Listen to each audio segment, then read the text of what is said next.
नमस्कार। आप सुन रहे हैं बुक ऑडियो और मैं हूं आपके साथ पूजा। तो आइए सुनते हैं कालजयी साहित्यकार मुंशी प्रेमचंद के उपन्यास रंगभूमि का भाग 6। धर्म भीरुता में जहां अनेक गुण हैं, वहां एक अवगुण भी है। वो सरल होती है। पाखंडियों का दाव उस पर सहज ही में चला जाता है। धर्म भीरु प्राणी तार्किक नहीं होता, उसकी विवेचना शक्ति शिथिल हो जाती है। ताहिर अली ने जब से अपनी दोनों विमाताओं की बातें सुनी थी, उनके हृदय में घोर अशांति हो रही थी। बार बार खुदा से दुआ मांगते थे, नीति ग्रंथों से अपनी शंका का समाधान करने की चेष्टा करते थे। एक दिन तो किसी तरह गुजरा। संध्या होते ही वो मिस्टर जॉन सेवक के पास पहुंचे और बड़े विनीत शब्दों में बोले, हुजूर की खिदमत में इस वक्त एक खास अर्ज करने के लिए हाजिर हुआ हूँ। इरशाद हो तो कहूँ? जॉन सेवक: हाँ हाँ कहिए, कोई नई बात है क्या?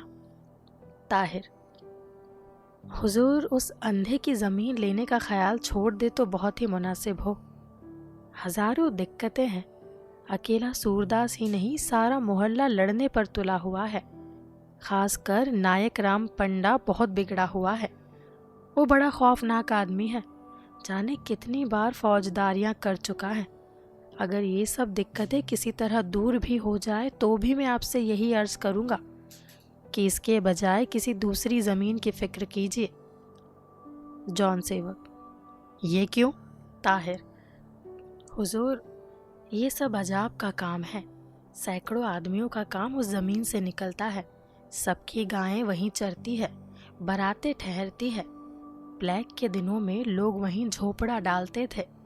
वो ज़मीन निकल गई तो सारी आबादी को तकलीफ होगी और लोग दिल में हमें सैकड़ों बद्दुआएं देंगे।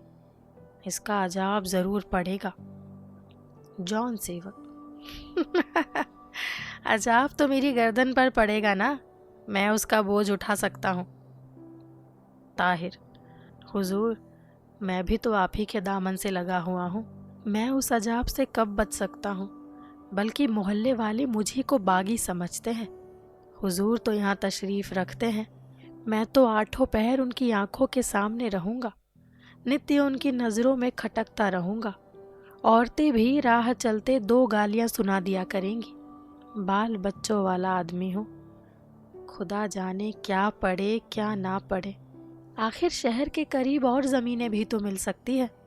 धर्म भीरुता जड़वादियों की दृष्टि में हास्यपद बन जाती है, विशेषतः एक जवान आदमी में तो यह अक्षम्य समझी जाती है।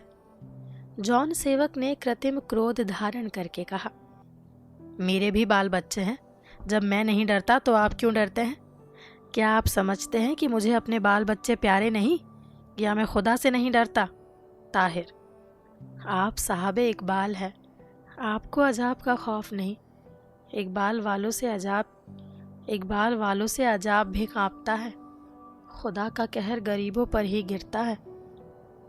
जॉन सेवक: इस नए सिद्धांत के जन्मदाता शायद आप ही होंगे, क्योंकि मैंने आज तक कभी नहीं सुना कि ऐश्वर्य से ईश्वरीय को भी डरता है।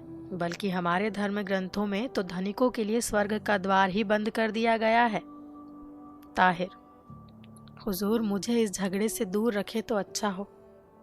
जॉन सेवक: आज आपको इस झगड़े से दूर रखूं, कल आपको ये शंका हो कि पशु हत्या से खुदा नाराज होता है। आप मुझे वालों की खरीद से दूर रखे तो मैं आपको किन किन बातों से दूर रखूंगा और कहाँ कहाँ ईश्वर के कोप से आपकी रक्षा करूंगा। इससे तो कहीं अच्छा यही है कि आपको अपने से ही दूर रखूं। मेरे यहाँ रहकर आपको ईश्वरीय कोप का सामना करना पड़ेगा। मिसेस सेवक: जब आपको ईश्वरीय कोप का इतना भय है तो आपसे हमारे यहाँ काम नहीं हो सकता। ताहिर: मुझे हुजूर की खिदमत में इनकार थोड़े ही है, मैं तो सिर्फ। मिसेस सेवक: आपको हमारी प्रत्येक आज्ञा का पालन करना पड़ेगा, चाहे उससे आपका खुदा खुश हो या ना खुश। हम अपने कामों में आपके खुदा का हस्तक्षेप ना करने देंगे। ताहिर अली हताश हो गए, मन को समझाने लगे, ईश्वर दयालु है, क्या वो देखता नहीं कि मैं कैसी बेड़ियों में जकड़ा हुआ हूँ? मेरा इसमें क्या वश है? अगर स्वामी की आज्ञाओं को ना मानूं तो कुटुंब का पालन क्यों कर हो। बरसों मारे मारे फिरने के बाद तो ये ठिकाने की नौकरी हाथ आई है। इसे छोड़ दूं तो फिर उसी तरह की ठोकरें खानी पड़ेगी। अभी कुछ और नहीं तो दाल रोटी का सहारा तो है।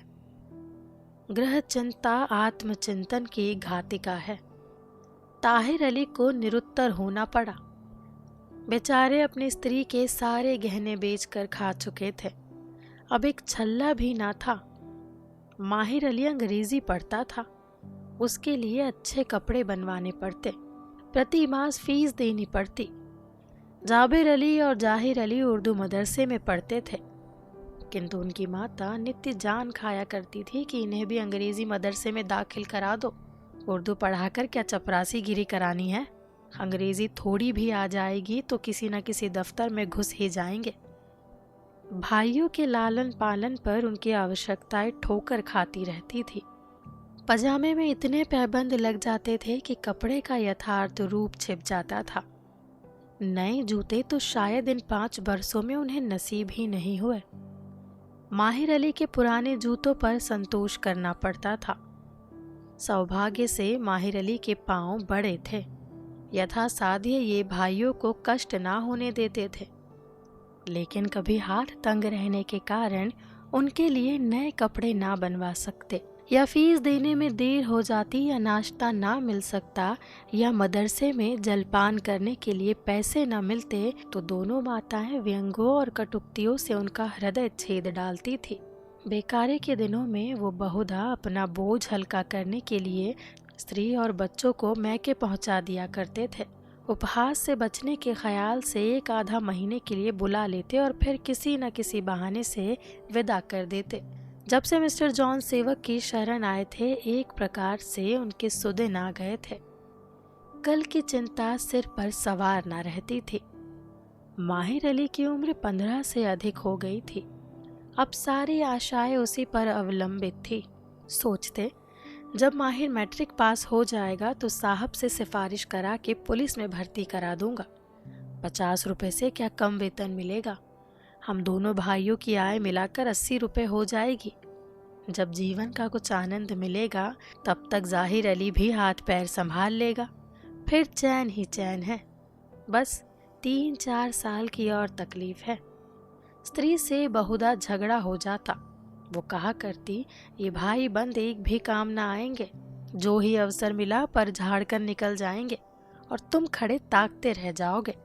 ताहिर अली इन बातों पर स्त्री से रूठ जाते। उसे घर में आग लगाने वाली विष की गांठ कहकर रुलाते। आशाओं और चिंताओं से इतना दबा हुआ व्यक्ति मिसेस सेवक के कटु वाक्यों का क्या उत्तर देता। स्वामी के कोप ने ईश्वर के कोप को परास्त कर दिया। व्यथित कंठ से बोले, हुजूर का नमक खाता हूँ। आपकी मर्जी मेरे लिए खुदा का हुक्म दर्जा रखती है। किताबों में आका को खुश करने का वही सबाब लिखा है जो खुदा को खुश रखने का है। हुजूर की नमक हरामी करके खुदा को क्या मुंह दिखाऊंगा।